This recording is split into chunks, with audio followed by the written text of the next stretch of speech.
letter D, we're adding, Mike. sorry.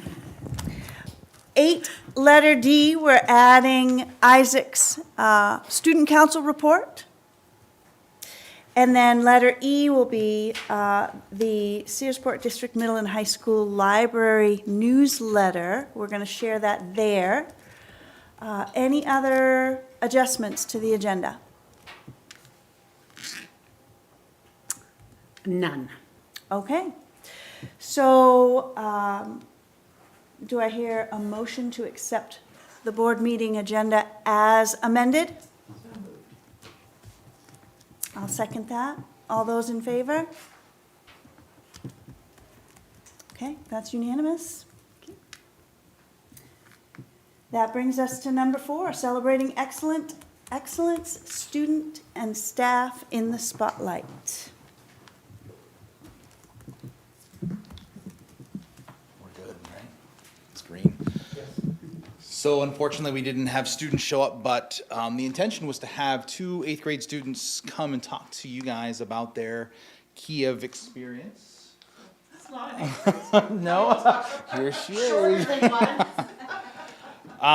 I had students working last week on reflections and some of the highlights that they had experienced at Kiev. That has been shared with all board members, or should be shared with all board members, in a slideshow, so you can see from the students' perspective what that activity, what that trip meant to them.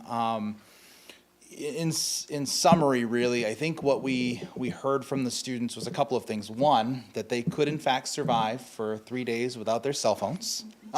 And most were actually pretty, they noticed the difference between when they're plugged in and they're on technology and the social media piece versus when they were engaging with each other and the fruitfulness of the conversations and how they were interacting with each other and relating with each other. So I think there's a lot of merit to that aspect of the trip. Beyond that, students spoke really highly about being pushed to overcome some fears, to do some things they never thought they could do in terms of the climbing wall, in terms of some of the high and low ropes apparatus. There's, again, tons of great pictures. I can share those with you. I think the other thing that really resonated in their reflections that you'll see is they came together and understood they have a lot more commonalities between them than they do differences. And so as a group, coming together and really bonding, and that's the point of this. And so on behalf of them and Searsport Middle School, I really thank you guys for continuing to support this activity. It's not cheap. It's nothing that that comes easy and free, but it really does bring the 8th graders together in a really pivotal time as they get ready to transition and be high schoolers. So, any questions for me on behalf of the students or the middle school about the trip?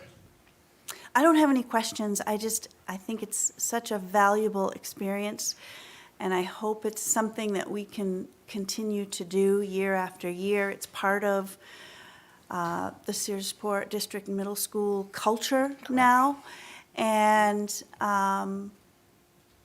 if those kids show up, I hope we can squeeze them in to share a little bit. They were of talking a mile a minute information. on Friday about Yeah. all the great things. Yeah. This I think intimidated them a little bit. That's too One of bad. the things that we also talked about, knowing that Kiev does a lot of team building, we've also recognized within the 8th grade team, the middle school team, that we would like to try to secure a couple of educators to come perhaps in January, depending on what the pricing is and what we have in terms of PD, to have them work with our middle school staff on practicing some of these advisory activities and these activities so that staff are more apt and trained to kind of continue that kind of education.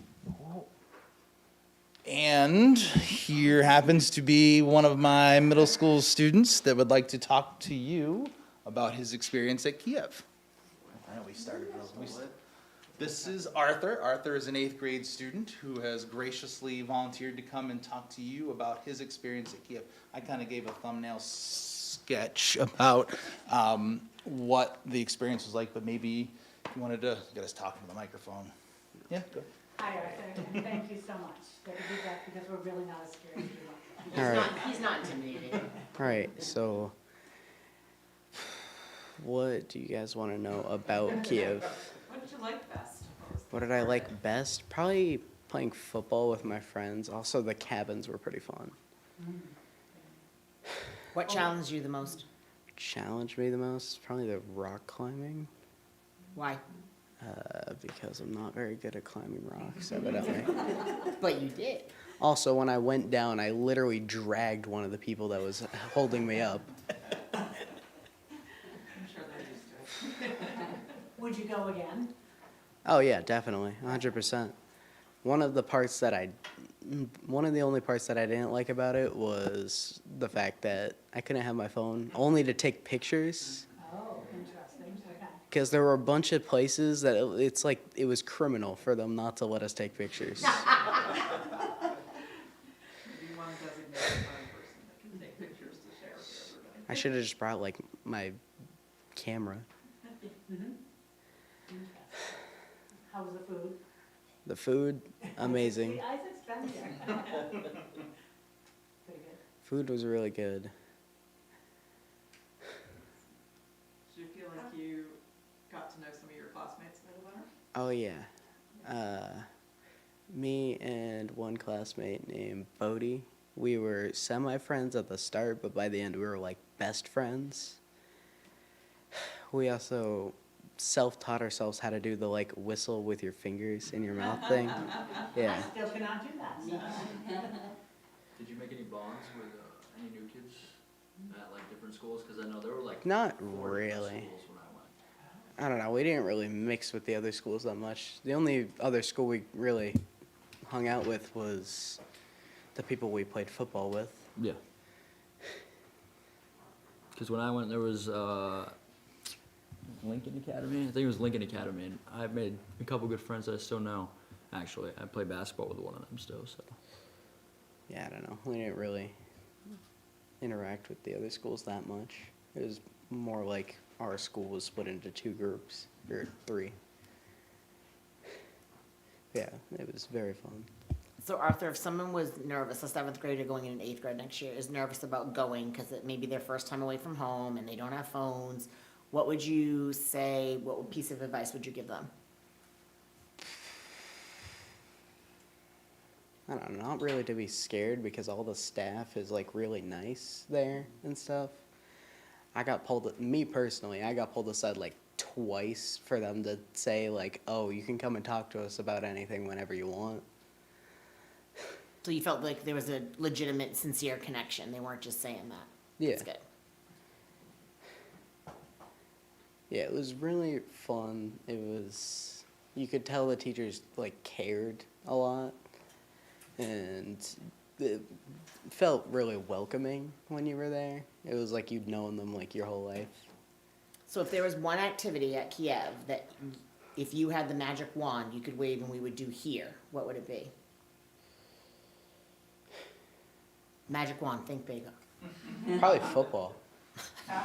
Maybe not that big. You asked. I know, right? Football, huh? Maybe we do some flag football. Not flag football. Touch football. No questions, but thank you for coming to share with This us. is very nice, thank you. We appreciate this. All right.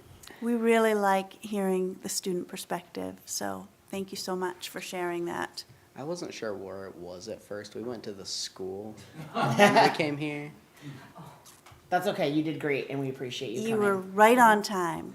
Perfect timing. Come back anytime with things that you would like to share with us. Bring me artwork. All right, is that it? That's it. Yes, All right. thank Thank you you so so much.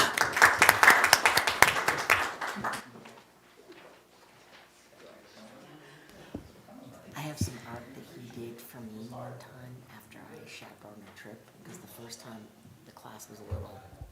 So the second time I came in, I gave them all what I knew, like a face. And so, I was like, if you don't want to do the activity, do something quiet, productive, and he came at the end. Okay, that's not good. Which I still have, I'm like, I'm saving it for your senior year. So is- Before we leave the sort of recognition section of things, I just wanted to give a shout out to the faculty and staff, one of whom I know is behind me, who stayed at school on the Friday night of a holiday weekend to men the homecoming dance, which was, I understand, a huge success. I know Mr. Toothaker and Miss Lovett and Officer Lovett were there, and I'm sure other folks were as well. So thank you for going above and beyond on a holiday weekend. Hottest ticket in town.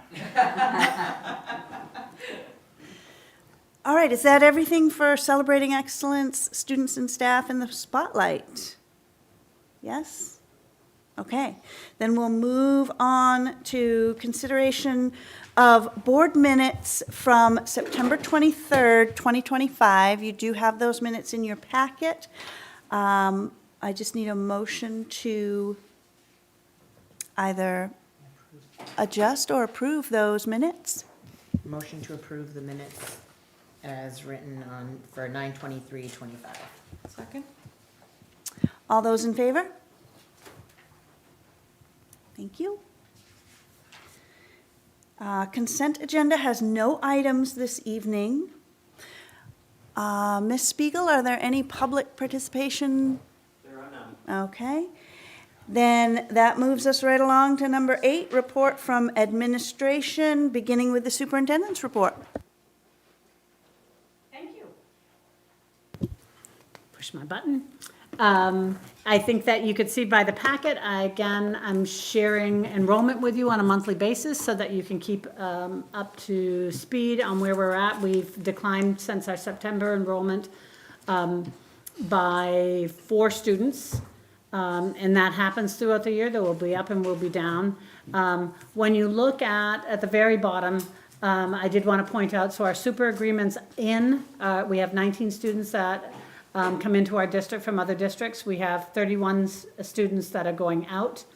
Our homeschool numbers, if you look, when I reported to you in September, we had 30, and we're up to 65. I want you to be aware, take a pause though, that we did have those 65, but the system is down through the DOE, or where we did have that, or we didn't realize we had that figure, but Jessica's been putting them in because parents can't get into the system, so they've been mailing and dropping them off. So other than that, we would have had them probably in August and have known that number. So it didn't really drastically increase.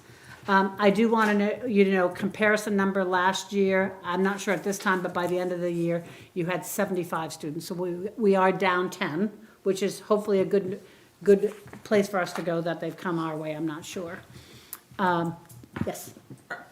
Are we allowed to either survey those folks to find out why or does the paperwork they file have to indicate It does. reasons for homeschooling, or and is there any mechanism by which, I realize it's a fine line because you're not trying to say oh, we think you've made the wrong choice, but just so that we could understand why people are making that choice? So they're not enrolled with us, they're not students, so I don't have contact information. We might have some based on a lot of them, because they couldn't get into the system, do turn in their hard copy packets, but I don't think that there's contact information on those packets. I think that we could, if we did have that information, and perhaps Jess and I can look into that, and have a conversation with them and see if we could gather any data on that. But because they live in our district, but they're not ours. It would be a challenge, but that's something, if that you're suggesting, we can try. Can I pivot off of that? Because I happen to know probably a dozen or so of those families. One of the things that has been coming to light when we run into families in public is not all of them are aware that they can access some of the programming and sports and stuff at the school. So I'm wondering if, we can do one of those blasts on the Facebook page, but also maybe sometime in the spring, maybe do an open house forum, invite them, question and answer, let their kiddos run around, let us ask, folks that be willing to participate, and just say, hey, is there anything we could be doing differently? Is this, whatever the reasons are, obviously it's none of our, we have to be careful with that, but just kind of get some feedback, or answer any questions that they may have, because some of the families that I talked to had different ideas of what was actually going on in the district than what was actually going on in the district. So, maybe just kind of opening it up and inviting, just reminding like, hey, soccer is up, you know, don't forget the homeschool kids. Just to kind of keep that open door and remind folks that they can come in, because some of them didn't know they could come in for just a certain subject or an activity or recess and lunch like you had indicated. So if we can get that out there and at least have them part of our community a little bit, I think it'd be helpful to everybody. It's also a great way to showcase different programs that our homeschoolers would like to participate in, whether it's art or music. We know that they often participate in sports. There might be like you suggested, a subject area. It'd be a great showcase event.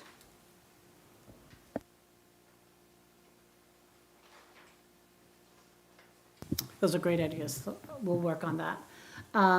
The next section in my report to you was that we're beginning the curriculum work. Tenny Spiegel and I have created documents. We're putting things together. We'll start with ELA. We already have dates scheduled for next week and the week after to work with K-5 teachers. You're aware from Principal Toothaker that grades 6 through 12 are already starting with the Rubicon Atlas, and they're working on theirs, but we will combine so that we will have documents that are available to the public, that will have standards for all of the grade levels that will be there. But the work that we'll start meeting with our K-5 teachers and talking about standards and what report cards and reporting looks like and things like that. So ELA has dates already scheduled, and music curriculum also has dates that are already scheduled. I just finished the library documents, the draft documents, and then we'll schedule with both Drew and Sarah at the middle school, so it'll be a K-8 document. So I'm hoping to get all of that initial work done with staff. Tenny and I will before Christmas, and then we'll finalize documents and then let the curriculum committee know that we'll be ready for a meeting to review those documents this spring, sometime after Christmas. So that's our tentative plan now. Those dates are scheduled. We try to get them done early on purpose because things happen like weather and things, which changes everything. So we're hopeful to get those done. But if there's some date changes, it could kind of bump things because we need to see them in person and have conversation and go through the documents to make them doable. Further on in the packet, but again, on my update, I've shared with you the curriculum cycle, the draft curriculum cycle. It's, I think, after the principals, it's somewhere in there. Let's see. It might be under David's section or somewhere. But anyway, it's the 5-year cycle. It's just before the Searsport Middle School, High School Library document. And it looks like this, if you haven't seen it. So there are all the curriculum, that's our curriculum schedule that we'll be working on. As you can see, for the 25-26 school year, English language arts, the music and the library curriculum. Next year we'll go in, we try to do one big core content area and then some lighter ones. So next year you'll see mathematics and then visual arts and unified arts. The following year, social studies, and then world language and the career counseling exploration standards. And then we'll go into science and then physical education and health, and then we start all over again with that review again. So that's the plan right there. Sometimes things change, sometimes just whatever's going on at that time doesn't always work, and there might be changes, and I will bring those changes to you if that's where we're at. Fling in the Fall was very, very successful. We had a great turnout from board members. We had almost all of you were able to jump in and see people. No, it was great. We had Mr. Toothaker was there, Mr. Wilcox was there, Director Hodgson was there. There was just lots of people that were there. Teddy, Miss Beagle was there, Ms. Beagle. We had games going on. We had lots of mums and dads. We had lots, but we did put a lot of work into bringing lots of stuff for the community, hoping like applications for volunteers, for substitute teaching. We had lots of budget material, and we didn't get any questions about that. But that's okay. I think our faces out there, I think there were lots of parents were really tickled to see us out there, so it was a great day. Tenny and Chandra have been working on the S application. You know that we get lots of federal funding for Title I, Title II, Title IV. It's all there, and they've been working on that. There's still a couple things that they're working on. You kind of submit it, and they take a look at it, and then they send it back and say, could you check that one more time? Could you fix that? Could you twitch that just a little bit? So they're still twitching a little bit, but we'll get that in there. No, they're twitching. No, I didn't misspeak. No, they're, yeah. It's kind of like the Halloween twitch right now, because it's, after you do it a couple tweaks, it turns into twitches. Just don't know what to say beyond that. The after-school program, we have Katie Bailey, who'll be our coordinator. We have put out posting for, looking for people that'll be working in it, and the plan is to start next Monday. So Monday, Tuesday, Wednesday will be the first week of the after-school program, so we're excited about that. Principal Wilcox is chairing, he and Tina Cook are chairing the Wellness Committee. Chris Braga was there as a board rep last week, and we had our first meeting.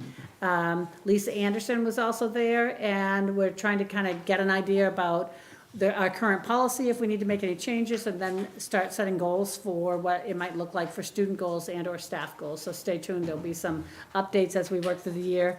And then the last thing, the YMCA contacted me, pretty exciting, and said that they have received, I guess they're calling it a grant or an endowment from somebody, a 3-year endowment, and they are working really hard to include students from RSU 20.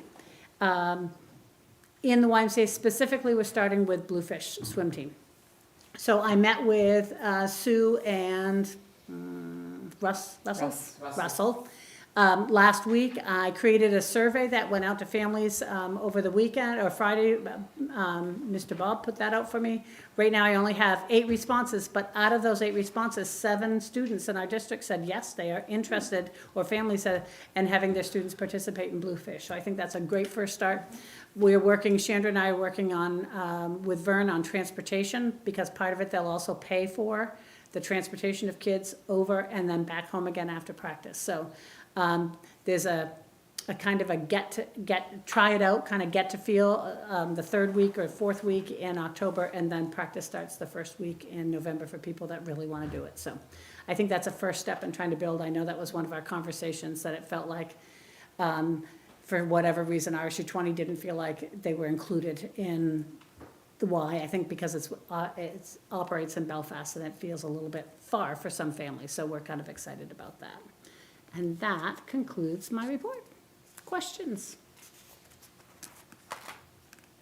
Not a question, but thank you for participating and coming down to the 6th graders field trip down on the wharf. It was a lot of fun seeing the kids play and you interacting, and Dr. Miller actually convinced a U.S.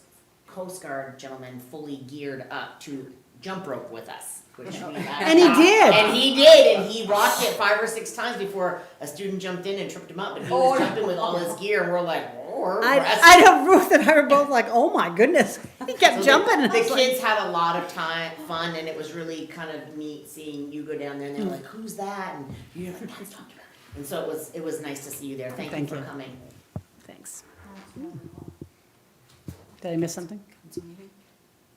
Oh, yes. It's not in my report, but Chandra and Denise and I also went to Searsport Council meeting. Was that just last week? Because I think it was just last week. Again, we're every other month, every 3rd month, we're trying to get into both towns and just be present, and they allowed us to speak. And again, we reminded them about the budget coming up and the vote, and just saying that we want to be partners with them. We want to work collaboratively with them to support their towns, obviously, our towns, as well as our school budget. And they seemed receptive to that, so, thanks.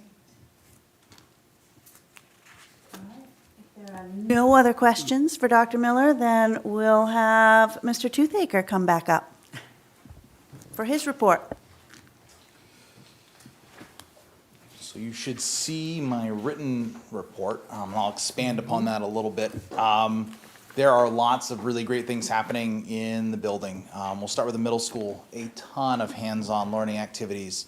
In 6th grade, as it was mentioned before, we had a great trip put together in conjunction with our staff, as well as Jen Rich, who deserves a massive applause for helping organize all this, to go down to the public wharf and having the Coast Guard present and doing a bunch of team building activities, doing some coastline studies, fantastic. And I think everybody came back mostly dry, not 100%. Seventh grade had a great activity while the sixth grade was down at the shore and the eighth grade was at Kiev. They had this great 2-day lesson where they were looking at architecture and economics and a hands-on activity there where they were collaboratively working together. So that was really nice to see some of that project-based hands-on learning making its way into the seventh grade. Eighth grade obviously had Kiev, but this week actually Anna Ramgren is taking her eighth grade classes back to Sears Island to visit the clams that were seeded the previous season and dig those up and do some measurements and see how healthy they are. So that's happening, what happened today, and then we'll have another trip on Thursday as well. So great things happening in the middle school. High school, I won't steal Mr. Trave's thunder out, but we had homecoming last week. He'll talk more about that.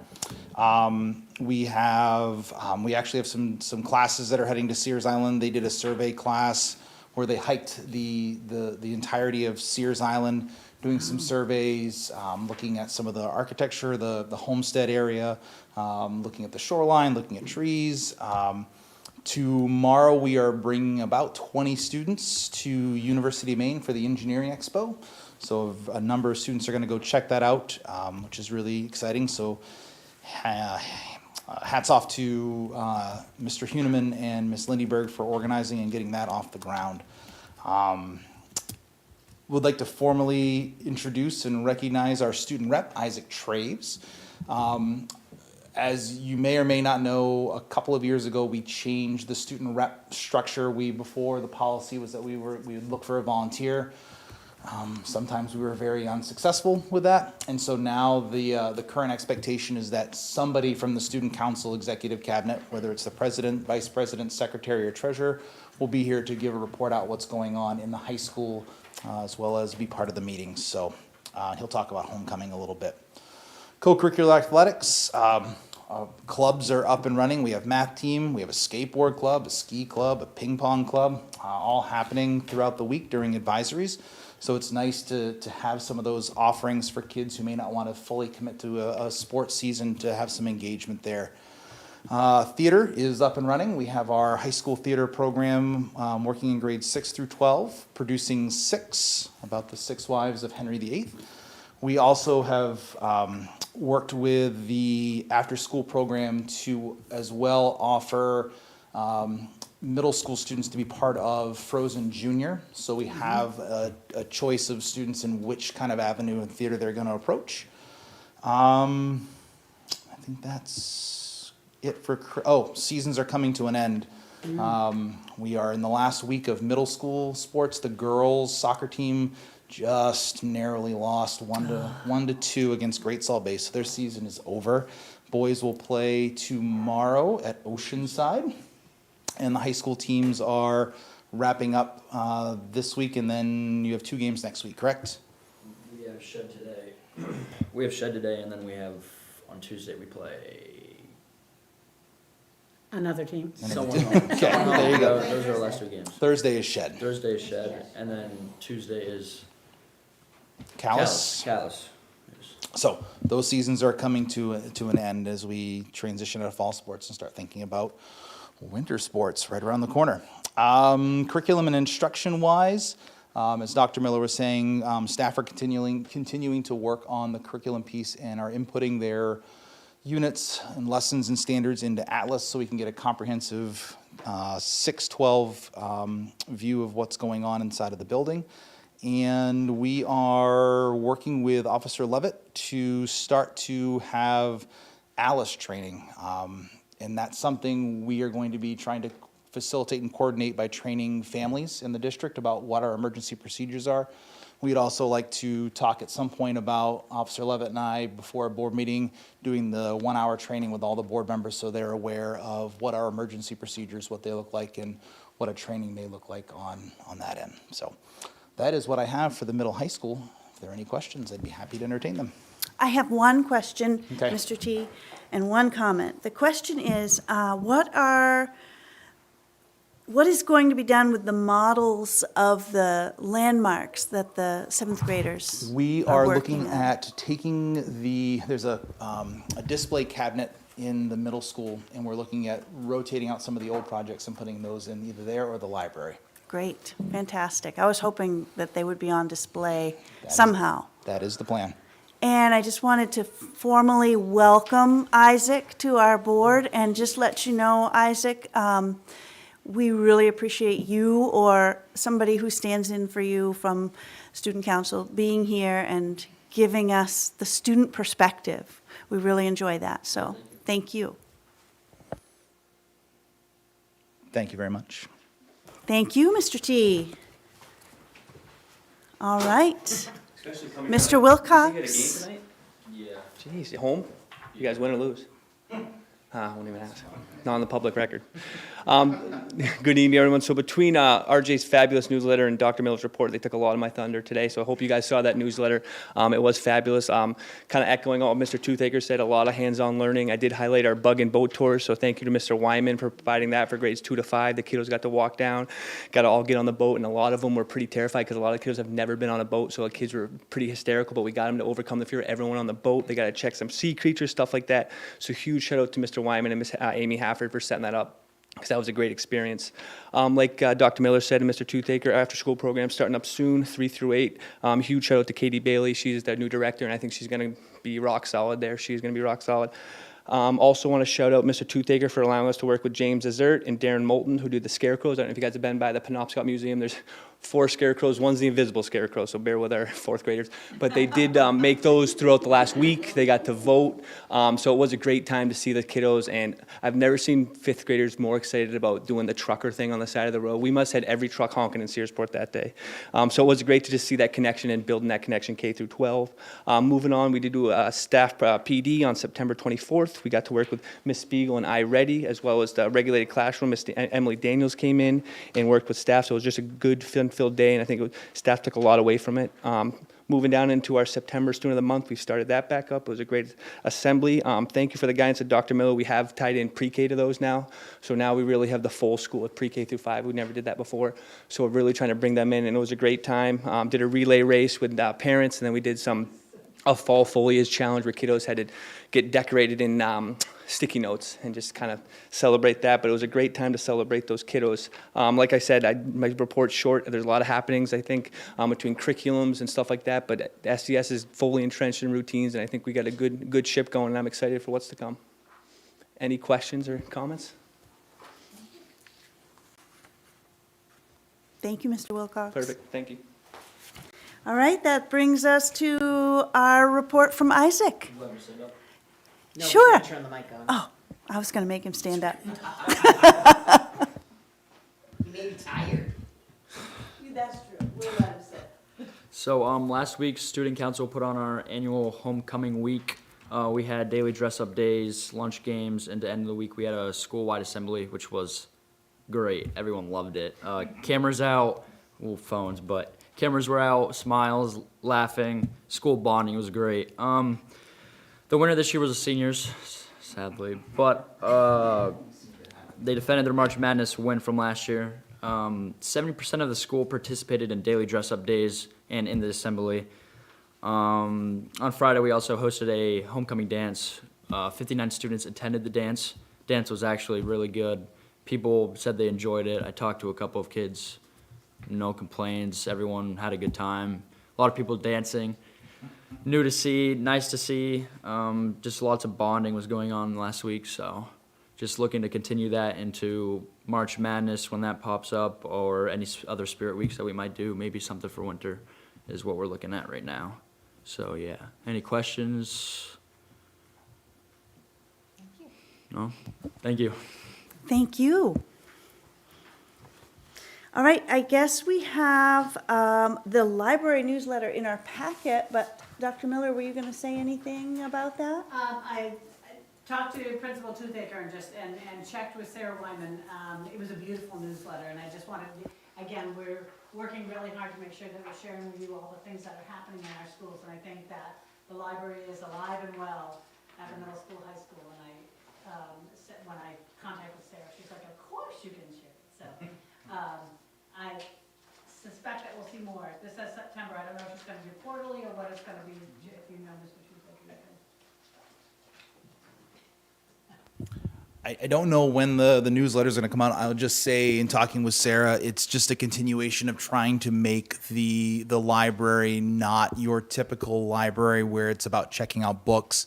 It's a place where students can come to be creative. There's a mini maker space there. There's a multimedia lab. There's a podcasting station. So it's really trying to broaden the horizon and the definition of what a traditional school library looks like. So very welcoming. She teaches classes. Kids are doing research projects down there. Just phenomenal space. We're really lucky to have it.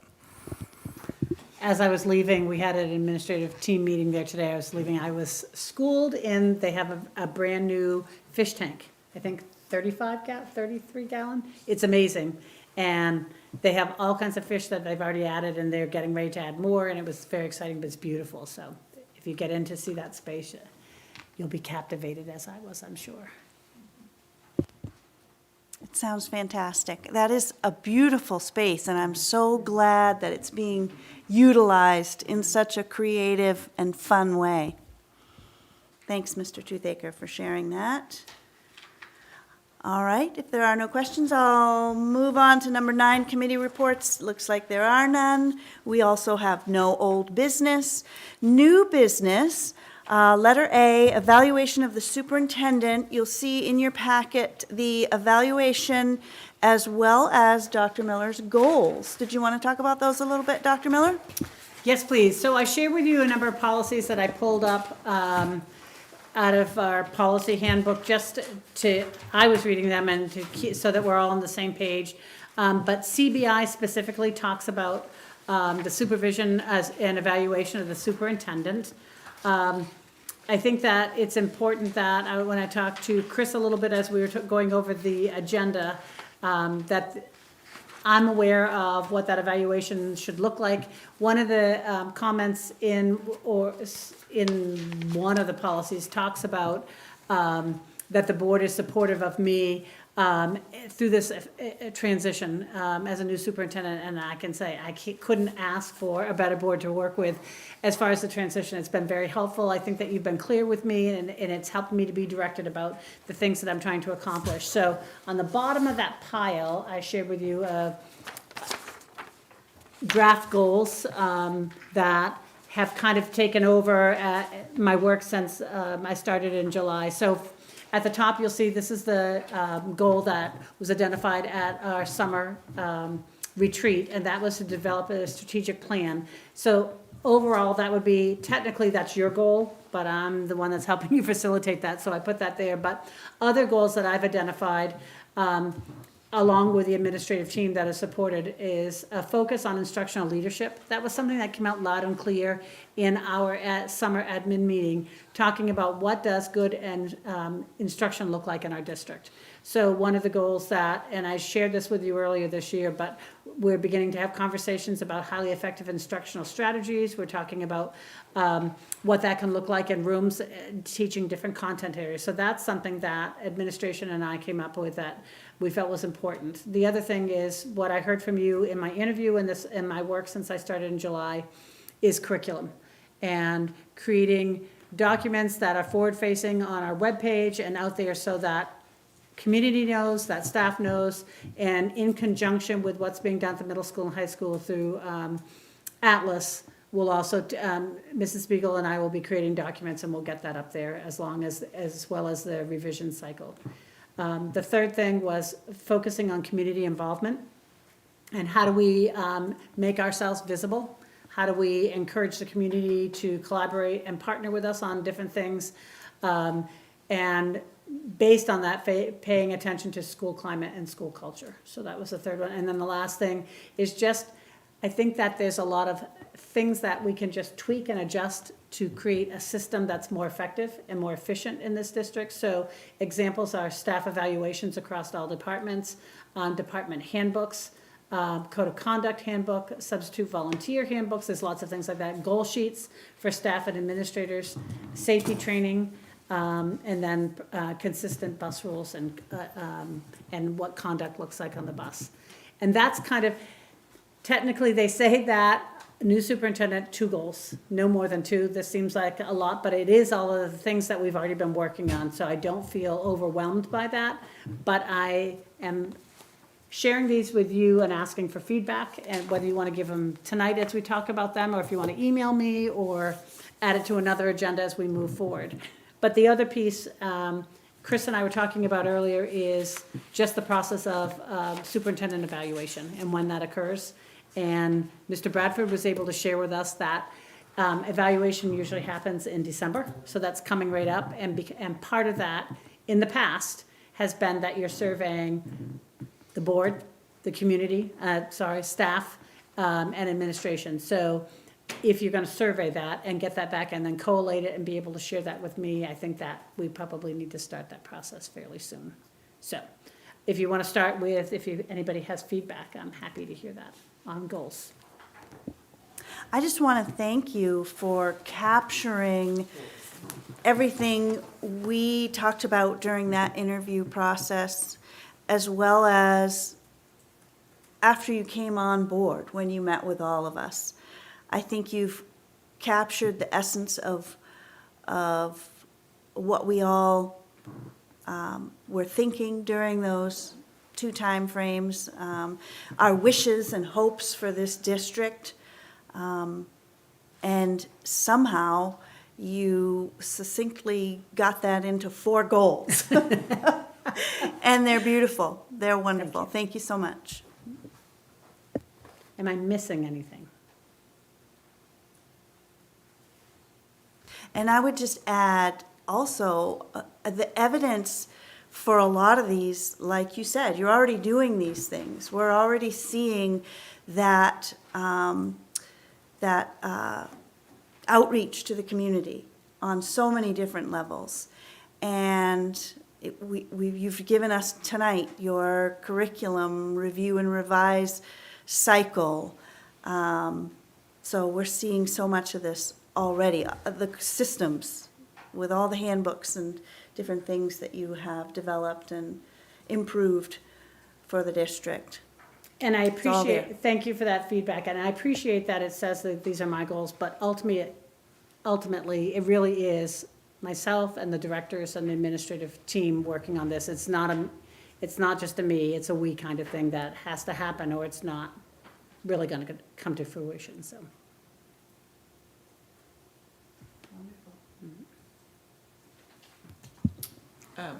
I would echo Chris in terms of the goals themselves, but wondered if we might also be able to talk about the timeline, because it does seem a little premature to be evaluating you in December, although I understand the principle of it, and that if it's an annual thing, as we get further along, we might, but I just wonder if there's some way that we might be able to sort of split the difference for year 1 at least, and maybe, I don't know, March or something, and then move back to December moving forward. I don't know, I was just quickly scanning. I don't think it is, it just says annually. I was just It really does. quickly scanning That's the what I documents. looked for the date, yeah, I agree. And so, So 2 I things. don't know. 2 things.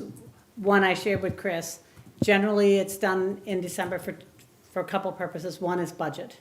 So if part of my evaluation includes whatever my pay scale is gonna be, that needs to be part of it.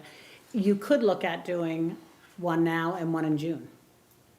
You could do a secondary one to give feedback as we move forward into the next year. The other purpose is, if it were not going well, December is usually the time so that your superintendent could look for another position. I guess if we stuck with December, then I think I might advocate for, at least informally, trying to say, here's the 2 goals that I really, or, so it just seems like a lot to be trying to cover in a first evaluation. And you're right, and certainly not accomplished by December, right? I mean, these are things that I'm working on, they wouldn't be accomplished, and they might not even be accomplished by July, right? I mean, Right, there's something, honestly, setting these, I'm thinking by next December. perhaps, that these would be, some of these things would be, and then we'd be replacing them with new goals. Well, I think if we look at that through the lens of like the rubric we do for the school year, right? It's the whole thing, cause I'm learning that, cause I see that number and I'm like, wait, what about this? And it's building capacity through the year, and I appreciate the fact that you're very organized in this, the transparency is there, the action steps are there, and there's already, you can feel the change. So, I think that for me, I would say that we go into the December understanding that this is new, where we were in June, what we've asked her to start and what she's already done, understanding that this is the same thing as with the students, it's for a year-long assessment, and look at it from that lens. I think that it may keep things more organized and fluid, because I have high hopes that we'll be doing this again next December, right? So, And if Sabrina, you wanted to put an emphasis on two, if you thought there were two goals here that you really want me to pay attention to more than, we could go in that direction as well. And knowing that all of these things would be worked on, but these would be the two that are most important to you as a board. I was thinking about it a little differently. I was thinking about it in terms of the time frame of each of these goals. Obviously, the curriculum one is much more long-term. And, well, I was looking at 3 and 4 as being goals that we've already seen outcomes for and could really, I think, look at in terms of what has been accomplished to date. right. Whereas 1 and 2 are really gonna take more time to develop. So if we were to pick 2, I would recommend 3 and 4. That's fair. Thank you, that's helpful.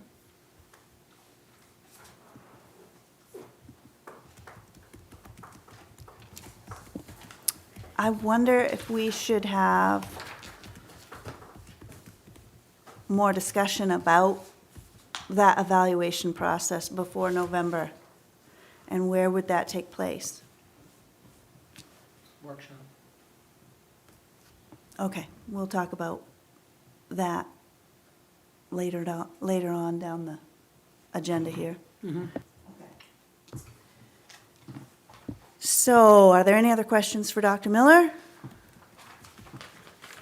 All right, then I'm going to move on to letter B. We have 2 first readings, the student computer and internet use and internet safety, and the student computer and internet use rules.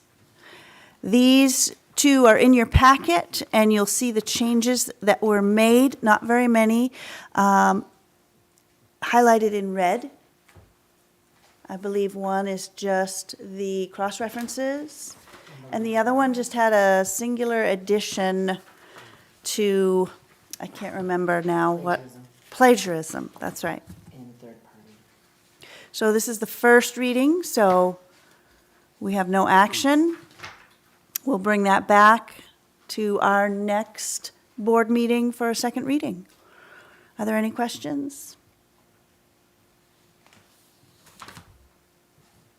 Not a question, but just to kind of echo what she said, one of them, literally the only real changes we made were, updating the legal cross-references, the legal statutory references, and then the cross-references with other policies. The only thing substantive, if anybody wants to look, is, on page 2 of 5 for, make sure I got the right one before I say that, the IJNDBR. There was a line added about violating third-party providers and then plagiarism, but the rest of it has stayed the same to make it easy for folks if they wanna go back and look.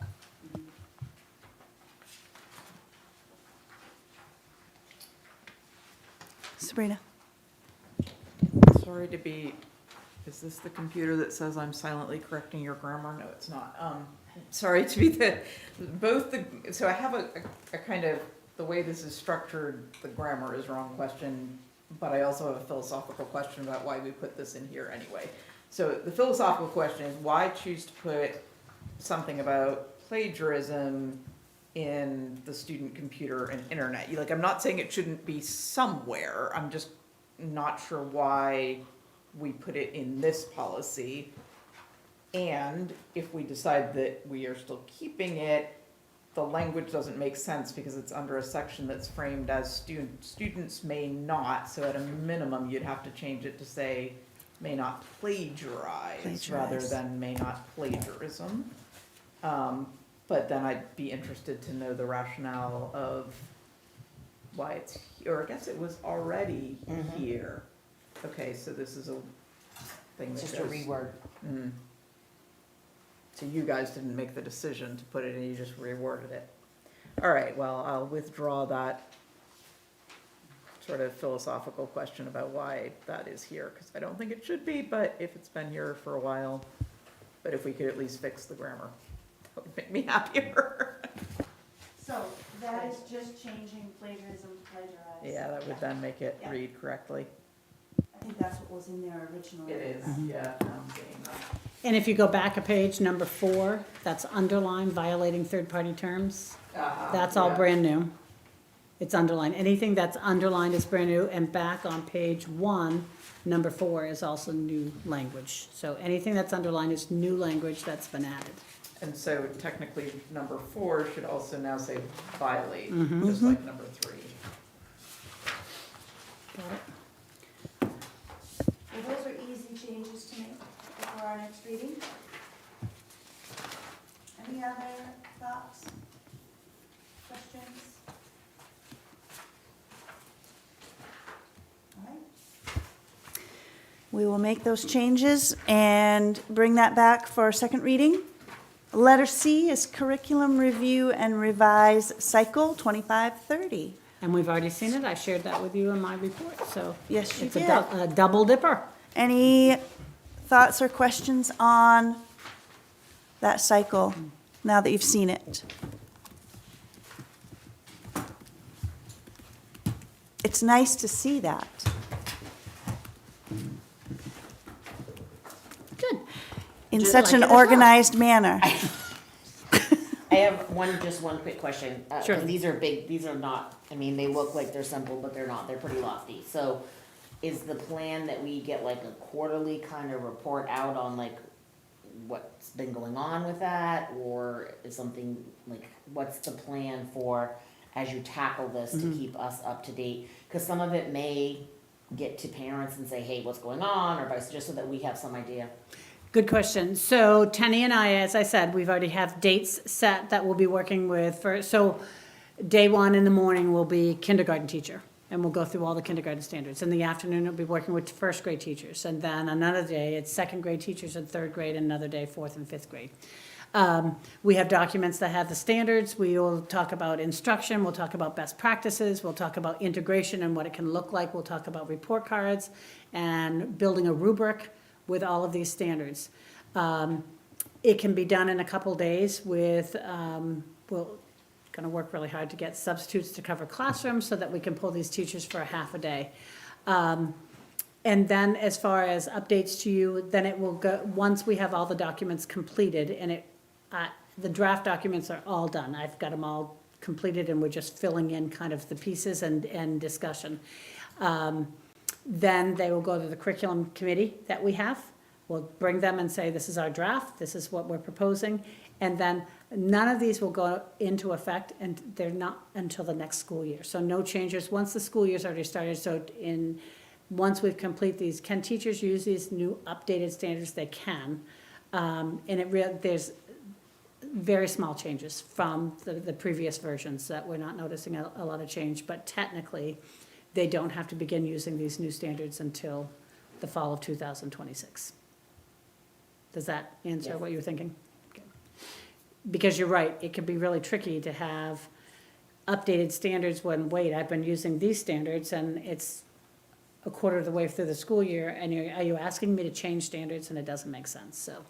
But currently, the magnetic reading program that we're using is aligned to the Common Core / main learning results standards, so it really isn't gonna change their instruction a lot. The work that's most important is the conversation about each standard. So if I'm a kindergarten teacher and it says that by the end of kindergarten, that students will recognize all of their uppercase and lowercase letters. We have conversations about, do you use that terminology, uppercase and lowercase? Do you use little and big? Do you use capital letters and small letters? Things like that we're talking about nuance. And then when you have two teachers that are teaching the same grade level, how are you making sure that it's calibrated? Ruth is teaching second grade, I'm teaching second grade, and her interpretation of the standard is this. Oh, Chandra's interpretation is, oh, I thought it meant this. So you start calibrating, and it's a lot of professional development that's happening. It's not just a sit down and going through a checklist. It's a lot of conversation, and that morning is rich. In a larger district, you would generally have them for a full day and not just a half a day, but because it's fairly small here, I think that we can get the good work done in a half a day. But we'll be busy. And David is part of this as well. As, the school leader, he needs to be nuanced in what are the standards, what are the expectations per grade level, but our challenge, as we already know, is David may be covering classrooms while we're working with teachers, because it's really been a trick whether you know or not, our principals have been in classrooms a lot already this school year covering. Josh has been, and Bill missed the Edmonton meeting today because he's in a classroom subbing. Jess has been working really hard with principals. We're up to, I think, 8 substitutes right now. 8, but that's not many when some days you might have 10 or 12 people out. So, and that's teachers, that's not even considering support staff, ed techs, that we generally we can't get subs for it also. I have a quick question about that. Is that advertised? Is that being advertised? It is. RJ put together a really nice, and it's posted and it's been reposted, it's been shared. We brought that when we went down to the Fling into Fall. We had lots of, information. We're working hard, and we're hoping by word of mouth, and I think it's starting to happen, that we did increase our rates this year to be a little bit competitive with the people around us. I think that we're making strides, and I think once we start to build that good feeling that this is a good place to work, that the kids are great to work with, that the staff is great to work with, that we're going to increase the number of people. But the biggest thing I think Chandra and I have talked about, the administration, we have to be competitive with districts around us, because if you have the chance to sub in 71 and they're paying $20 more a day, where are you going to go? For the same work, I can go over there and make $20 more a day. We have to be aware of that. So that's something when we do the budget again, that we did raise it this summer, but it's Are going to they need to be really raised. making $20 more? Yes, they are. And in some cases more, right? Yep. We're also gonna be having,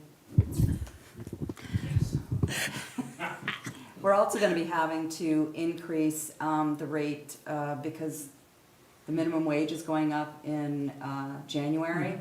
So by law, we have to increase our rates to make sure that it's 125% of the minimum wage. So we're gonna have to do that in January anyway.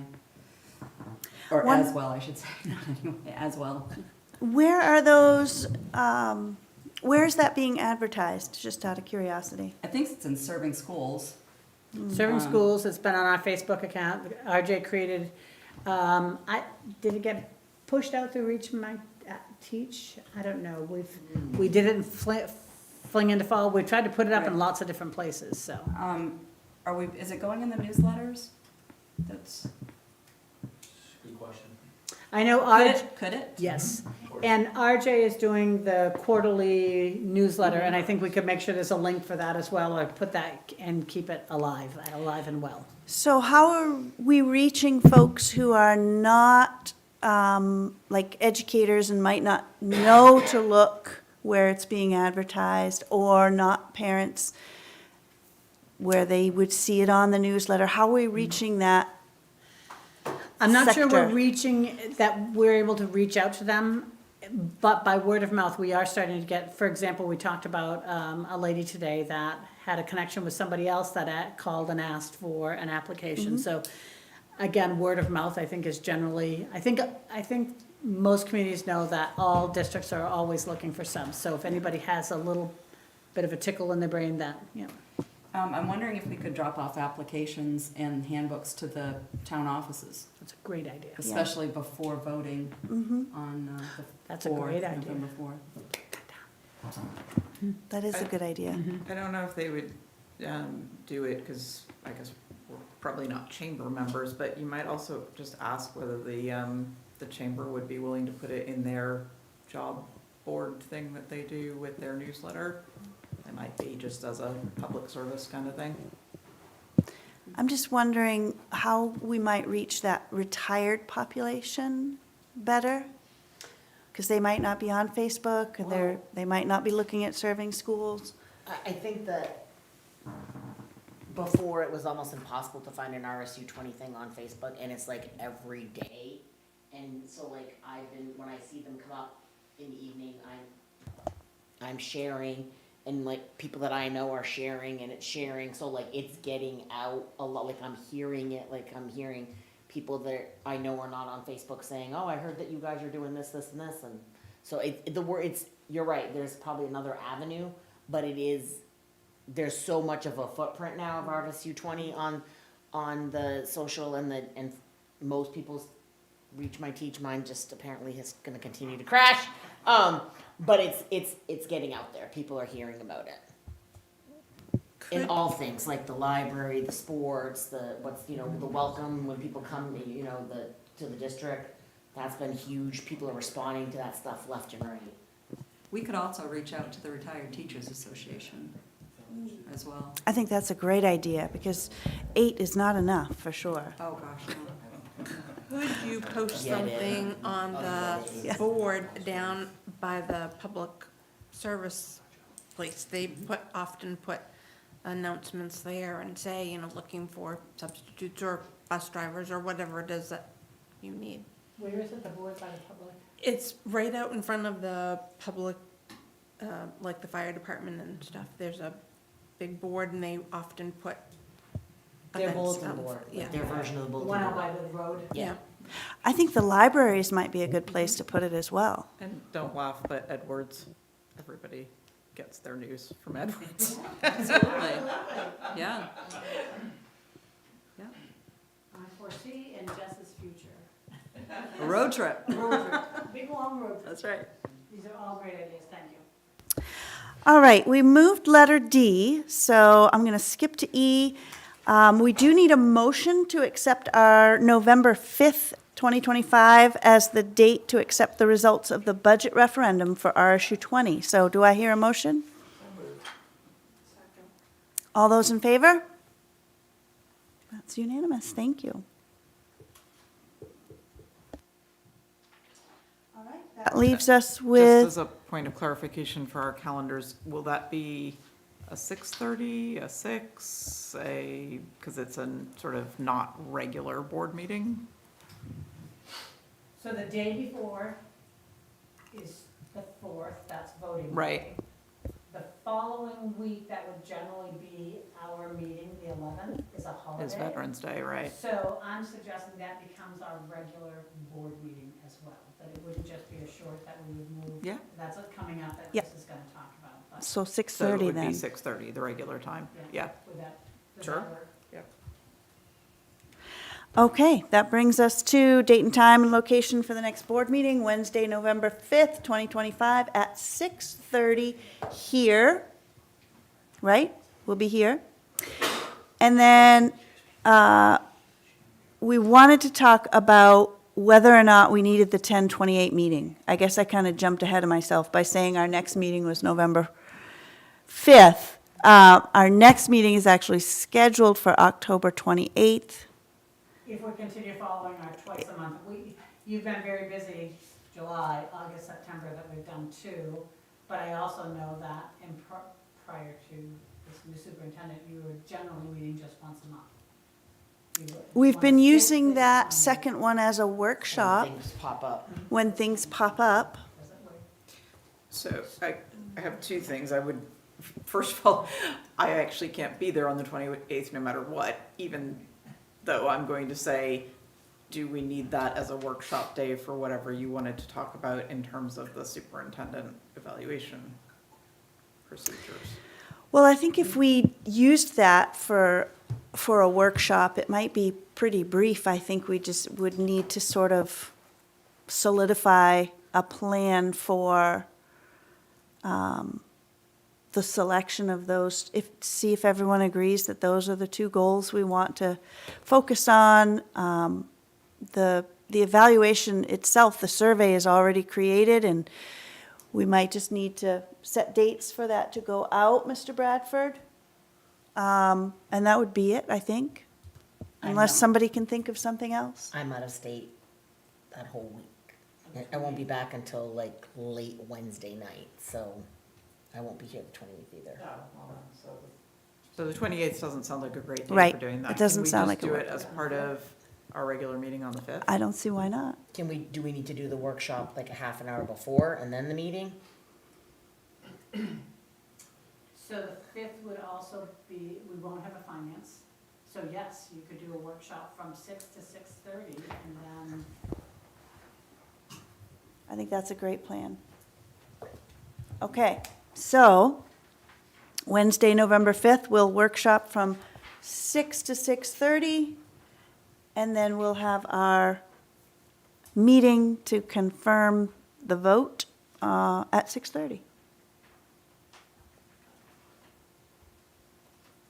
We do have a couple committee meetings coming up. We've already talked about the October 16th Waldo Tech Center meeting, Waldo County Tech Center meeting. Denise, Chris, and Julie are planning on attending. If Denise is still ill, however, we might need a stand-in, and I think Sabrina has agreed to do that. If she absolutely has to. Thank you. you call Denise and say, I am bringing chicken soup to you. And then Tuesday, October 28th, we do have a policy meeting at 5:30. I do have that, Okay. unless you want to reschedule for a different day, but I think that's No. generally our. I'm not here. Oh. Ruth is not here, so we will have to. She's gone that whole week, so. Yeah. I mean, we can squeeze it in at 5:30, do 5:36, be here all night. Be half an hour. That's- You want to go with the 5th? Is half an hour long enough? I don't know, I'm just looking at, I have to check my work schedule, cause I may be required to be in Augusta until 4:30.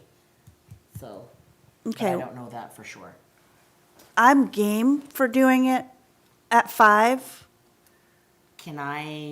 Is it possible, on the 5th. I just need to double check whether or not I will be released from that obligation. I'm gonna say tentative, November 5th. Any chance a little bit earlier than 5 for anybody or not really? If I don't have to be where I need to be in Augusta, then I can do it earlier. It's just a matter of whether or not, I won't know that until I won't know that. It's outside of my hands right now. I'm gonna, Chris, could That would you- work for me, I could you do think, a little yeah. bit like it? If we could do from I could usually, 4:30 to 5:30. Yeah. right? And then, what time is the next meeting? And not till Oh, 6. So 5 would be good then. 5 So to that'd 6 be would like give 4 us an hour. Okay. Yeah, okay. All right, I'll put tentative and we're gonna wait to hear back from Ruth. yes. Sounds good. Okay, I think that's everything. Do I hear a motion to adjourn? Motion. All those in favor?